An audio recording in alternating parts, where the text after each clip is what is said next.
دردی کے ساتھ حضرت عثمان ابن عفان شہید کیے جا رہے ہیں، تو مولا کائنات کا اس میں اجتہاد یہ تو ہے نا کہ آپ نے اپنے بیٹوں کو حفاظت کے لیے بھیجا، آپ خود تشریف نہیں لائے، آپ اس کو کیا کہیں گے؟ کہ رسول اللہ صلی اللہ علیہ وسلم نے اپنی علالت کے ایام میں جب ابو بکر رضی اللہ تعالیٰ عنہ کو اپنے مصلی پر کھڑا کیا تو میں نے اسی دن سمجھ لیا کہ میری نماز کا مالک اگر ابو بکر ہے تو میری حکومت کا اور معاملات کا مالک بھی ابو بکر ہوگا۔ یہ مولا کائنات کا اپنا بیان ہے۔ وہاں پر انصار صحابہ نے کہا کہ ایک خلیفہ تم میں سے، ایک خلیفہ ہم میں سے، بڑی توجہ کے ساتھ سنیے۔ تو حضرت ابو بکر نے کہا کہ نہیں، خلیفہ قریش میں سے ہوگا۔ یہاں پر حضرت ابو بکر کو کہنا چاہیے تھا کہ نہیں، مصلی پر میں کھڑا ہوا تھا، میں خلیفہ ہوں۔ پھر انہوں نے کہا کہ آپ ایسا کریں، حضرت عمر کو خلیفہ بنا دیں۔ یہ بخاری کے اندر جملے نہ موجود ہوں، میں اپنا ذمہ دار ہوں، جو جرمانہ کہیں گے بھر کے دوں ہیں یہ جملے ہیں، ٹھیک میں ہے، ایگری کرتا ہوں۔ ٹھیک۔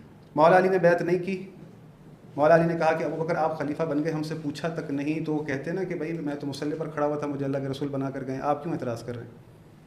یعنی یہ بات اس بات کی وضاحت کرتی ہے کہ حضرت ابو بکر اور نے اپنے خلیفہ ہونے کے لیے اس دلیل کا استفادہ کیا ہی نہیں کہ میں مصلی پر کھڑا ہوں۔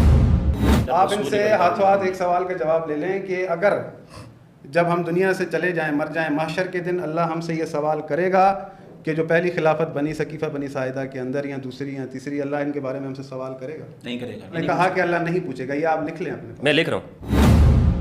وَاتَّبِعُوا النُّورَ الَّذِي أُنزِلَ مَعَهُ، اور اس نور کی اتباع کرو جو محمد کے ساتھ نازل ہوا ہے۔ قرآن اللہ کے رسول کے اوپر نازل ہوا ہے، ساتھ نہیں آیا۔ اللہ کے رسول کے لیے اللہ کہہ رہا ہے کہ جو محمد کے ساتھ نور آیا اس نور کی اتباع کرو۔ اللہ کے رسول وہ نور جو آپ کو دے رہے ہیں وہ ہے کہ ترکت فیکم الثقلین۔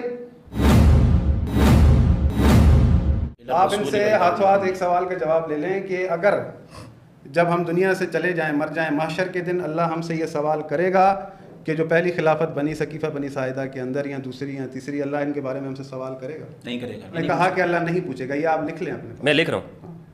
کسی کا نہیں پوچھے گا، نہیں پوچھے گا، یہ تو آپ کہہ رہے ہیں نا۔ اکثر اہل سنت علماء نے بھی اس کی تفسیر لکھی ہے کہ وہ کہتے ہیں کہ اللہ ان سے پوچھے گا کہ علی کی ولایت کا ان سے پوچھو، ان کو روکو۔ یہ آپ نہیں مانتے، لیکن آپ ہی کے بریلوی علماء کی ویڈیو موجود ہے۔ تو اور ہمارے پاس صحیح حدیث پاک موجود ہے، اور یہ زیر باس آیت بھی اور جو دوسری آیت میں نے پڑھی، یہ اس پر نصوص قطعی دلالت کرتی ہیں کہ نبی علیہ السلام کی جو وراثت ہے وہ وراثت ہے، دینی وراثت ہے، وہ علم وراثت ہے، وہ نبی علیہ السلام کی مسجد نبوی شریف کا مصلی وراثت ہے۔ اور اس کے لیے آپ نے مولا کائنات کے لیے 3 مرتبہ اللہ سے دعا کی تھی، 3 مرتبہ۔ سبل الہدیٰ والرشاد کے اندر یہ روایت موجود ہے، اللہ پاک نے منع فرما دیا۔ اور مسلم کی صحیح حدیث پاک ہے کہ سرکار صلی اللہ علیہ وسلم نے وصال کے وقت قلم اور کاغذ منگوائے، اور اس کے بعد یہ صحیح حدیث ہے، اس کی سند پر کوئی کلام نہیں کر سکتا۔ میرے آقا نے فرمایا رہنے دو، اللہ اور لوگ ابو بکر کے علاوہ کسی اور پر راضی نہیں ہوں گے۔ اور اس روایت میں یہ بھی ہے، میں لکھنا اس لیے چاہتا تھا، ہو سکتا ہے کوئی تمنا کرنے والا تمنا کرے۔ کہ میں نے ان سے پوچھا کہ جو خلافتیں بنی اللہ ہم سے پوچھے گا، انہوں نے کہا نہیں بنی۔ نہیں پوچھے۔ اس سے پہلے انہوں نے کہا کہ اللہ کے رسول کے مصلی کے وارث جو ہیں حضرت ابو بکر ہیں، علم کے وارث حضرت ابو بکر ہیں، ایسا ہی جی۔ تو جس کو اللہ کے رسول نے اپنے مصلی کا وارث بنایا، اگر کوئی اسے نہ مانے، آپ کہتے ہیں کہ اللہ نہیں پوچھے گا اس سے، یعنی تو آپ نے ہمیں مقصد جو ہے مشکل میں پھنسا دیا۔ نہیں پوچھے وہ اچھا مشکل میں پھنسا دیا۔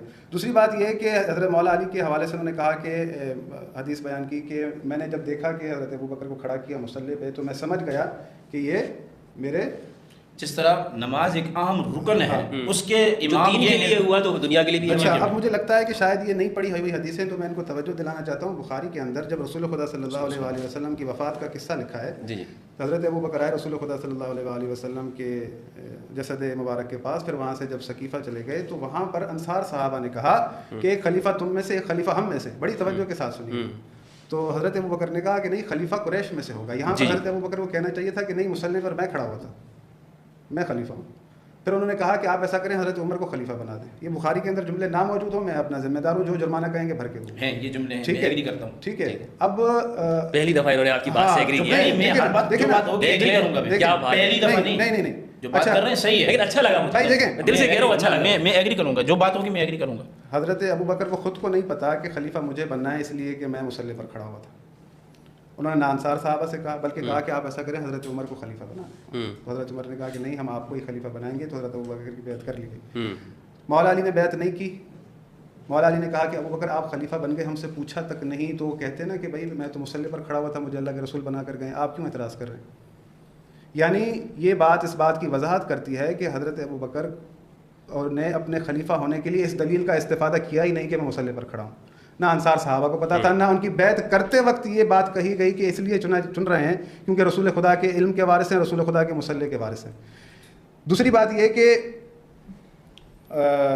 جب آپ ان کو علم کا وارث ٹھہرا رہے ہیں، کیونکہ اللہ کے رسول نے نہیں ٹھہرایا، نہ انہوں نے خود اس دلیل کو اپنے لیے استعمال کیا، یہ آپ نے ایک مطلب وہ اپنی سوچ سے بنا کر جو ہے نا ایک چیز پیش کر دی، جو حدیث پیش کی مولا علی سے، یہ بھی جو ہے نا بے سند حدیث پیش کی آپ نے۔ دوسرا یہ کہ آپ نے کہا کہ مولا علی کا جہاد جو ہے ان کے دور میں آپ صحیح سند سے نہیں دکھا سکتے کہ مولا علی نے کبھی کسی جہاد میں شرکت کی ہو، جو بھی فتوحات ہیں کسی بھی طرح سے، یعنی کسی بھی جہاد میں کوئی شریک نہیں۔ انہوں نے جو آیت پڑھی وَلَوْ رُدُّوا إِلَى الرَّسُولِ وَإِلَىٰ أُولِي الْأَمْرِ مِنْهُمْ لَعَلِمَهُ الَّذِينَ يَسْتَنبِطُونَهُ مِنْهُمْ، تو جب بھی کوئی مرکز خلافت میں معاملہ آتا تھا، نہیں پتہ ہوتا تھا، تو رجوع کہاں ہوتا تھا؟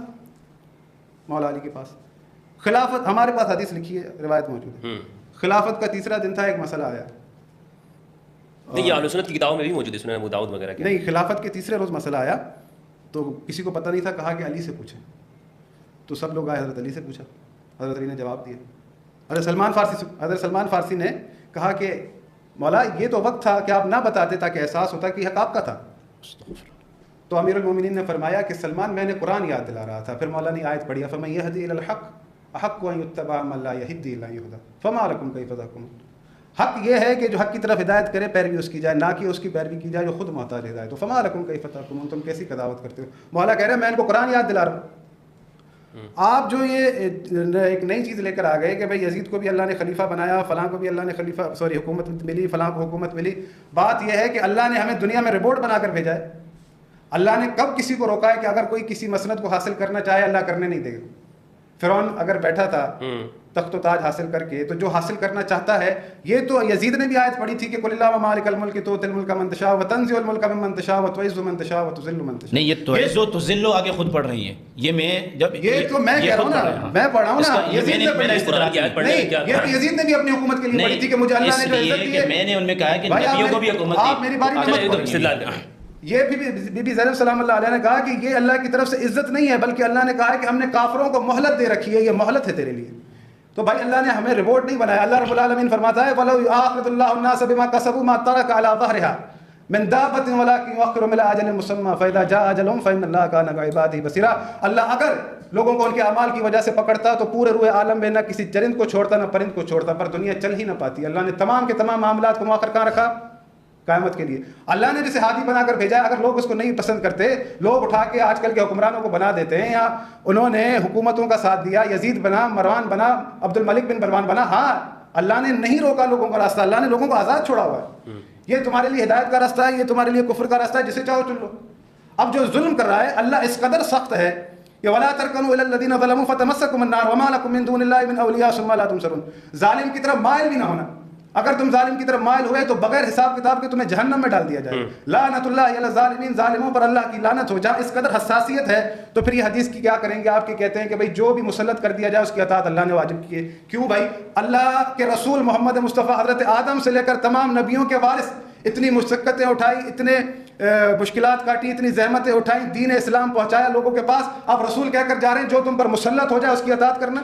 کیا یہ دین اسلام کے ساتھ ناانصافی نہیں ہے، دھوکہ نہیں ہے؟ کہ اللہ کے دین کے ساتھ تہمت نہیں ہے، اللہ کے نظام کے اوپر تہمت نہیں ہے کہ آپ لوگوں سے کہیں کہ بھئی جو آپ پر مسلط ہو جائے وہ اللہ نے اس کی اطاعت واجب کی ہے۔ اللہ آپ سے کہتا ہے کہ رسول خدا کے اوصاف بیان کرتا ہے الذين يتبعون الرسول النبي الأمي الذي يجدونه مكتوبا عندهم في التوراة ويحل لهم الطيبات ويحرم عليهم الخبائث ويضع عنهم إصرهم والأغلال التي كانت عليهم فالذين آمنوا به وعزروه ونصروه واتبعوا النور الذي أنزل معه أولئك هم المفلحون۔ کہ یہ نبی وہ ہے کہ جس کے اوصاف تورات و زبور میں لکھے ہوئے تھے وَيُحِلُّ لَهُمُ الطَّيِّبَاتِ، تمہارے لیے پاک طیب چیزوں کو حلال کرتا ہے، وَيُحَرِّمُ عَلَيْهِمُ الْخَبَائِثَ، اور تمہارے لیے خبیث چیزوں کو حرام کرتا ہے۔ رسول خدا فقط اس لیے مبعوث نہیں ہوئے کہ آپ کو آ کے کہیں کہ بھائی مٹن کھا لینا اور فلاں گوشت نہ کھانا، یا چکن کھا لینا، یہ پرندہ کھانا اور یہ نہ کھانا۔ رسول خدا آپ پر تمام وہ چیزیں حرام کرنے آئے ہیں کہ جس کو اللہ نے روکا ہے۔ اللہ نہیں چاہتا کہ آپ کسی ظالم کی اطاعت کریں، آپ کہہ رہے ہیں کہ اس کی اطاعت اللہ نے واجب کی ہے، یعنی اللہ پر بہتان، اللہ کے رسول پر بہتان۔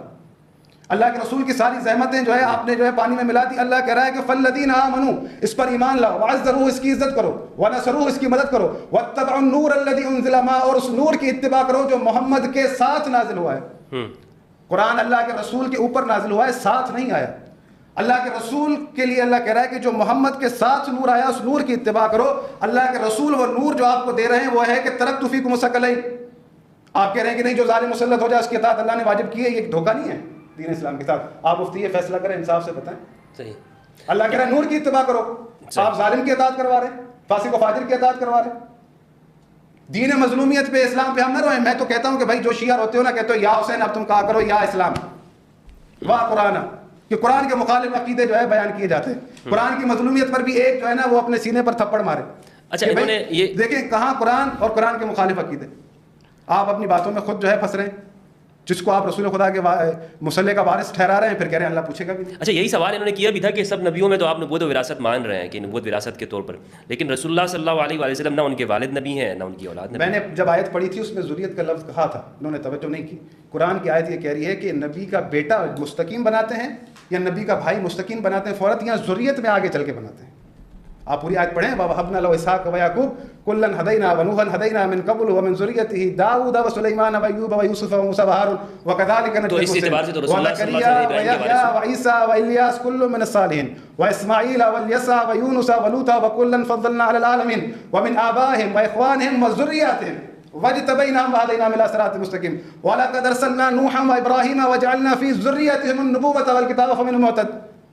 یہ ذریت کا لفظ دہرایا تھا میں نے, تو مفتی صاحب نے نہیں سنا اور بلا وجہ کا اشکال کیا. حضرت میں نے لکھا بھائی بات یہ ہے کہ آپ اسلام کے مخالف جائیں گے تو ہم آپ سے کہیں گے کہ آپ قرآن کے مخالف جا رہے ہیں. یہ اسلام نہیں ہے کہ آپ لوگوں سے کہیں کہ رسول خدا بڑے بہتان ہے, جھوٹی حدیث ہے. رسول خدا صلی اللہ علیہ وآلہ وسلم نے آپ کو حسن دیے تھے, رسول خدا نے آپ کو حسین دیے تھے. یہ نظام اس طرح سے نہیں ہے کہ آپ جو ہے اس کو بنا رہے ہیں کہ بھائی یہ سب اللہ کی طرف سے ہے. تو بھائی اللہ نے کس کا راستہ روکا ہے؟ اللہ نے تو فرعون کا راستہ نہیں روکا, اللہ نے نمرود کا راستہ نہیں روکا. اچھا اللہ نے تو ان کو بھی دولت دی ہے. انہوں نے جو یہ دعویٰ کیا کہ سب سے زیادہ افضل ہے, آپ بتائیں کہ آپ کے نزدیک افضلیت کا معیار کیا ہے؟ افضلیت کا معیار قرآن ہے. قرآن جو میزان دیتا ہے اس میزان پر تول لیں علی کو بھی اور اس کے جس کو آپ تولنا چاہیں. میزان ہے قرآن پر تول لیں. آپ ثابت کر کے دکھا دیں کہ امیر المومنین سے بڑھ کر کوئی عالم ہو. مفتی صاحب نے دلیل دی تھی, مجھے آج تک ہنسی آتی ہے کہ کیا دلیل دی مفتی صاحب نے. تو مجھے شرم آ رہی تھی کہ یار میں کیسے ان کو کاؤنٹر کروں کہ یار مفتی صاحب یہ کیا آپ نے جو ہے نا یہ دلیل دی ہے کہ میں جو ہے نا اب اس میں پریشان ہوں. انہوں نے کہا کہ حضرت ابو بکر نے وہ حدیث بتائی تھی رسول خدا کو کہاں دفن کرنا ہے, یہ جو ہے ان کو پتہ تھا لہذا وہ عالم ہے. ارے بھائی بخاری اٹھا کے دیکھ لو, کتاب العلم, حضرت ابو موسیٰ اشعری آئے حضرت عمر کے دروازے پر 3 بار بلایا, دستک دی, کوئی جواب نہیں آیا, لوٹ گئے. تو حضرت عمر نے اپنے غلام سے کہا کہ دیکھو کون تھا, حدیث نہ موجود ہو میں ذمہ وار ہوں. کہا ابو موسیٰ اشعری لوٹ گئے, کہا بلا کے لاؤ. کہا تم آئے لوٹے کیوں؟ کہا میں نے رسول خدا سے سنا ہے یہ 3 بار کسی کو بلاؤ کوئی جواب نہ آئے گھر سے تو لوٹ جاؤ. کہا اس کے اوپر گواہ لے کر آ ورنہ تجھے کوڑے ماروں گا. حضرت ابو موسیٰ اشعری گئے, حضرت ابو سعید خدری کو لے کر نہ موجود ہو جرمانہ لے لینا میرے سے. آپ تصدیق ہے بولنے دیں, نہ موجود ہو مجھ سے جرمانہ لے لینا. وہ گئے وہاں پر, انہوں نے جا کر کہا سہمے حالت میں ڈرے ہوئے تھے کہ یار تم نے یہ حدیث سنی ہے کسی سے, بس تم نے یہ حدیث سنی ہے کہ رسول خدا نے فرمایا تھا 3 بار اگر کسی کے دروازے پر جاؤ تو میری چل کے گواہی دو. جب انہوں نے گواہی دی تو حضرت عمر نے کہا کہ تو گواہ لے آیا ورنہ تجھے میں تیری خبر کوڑوں.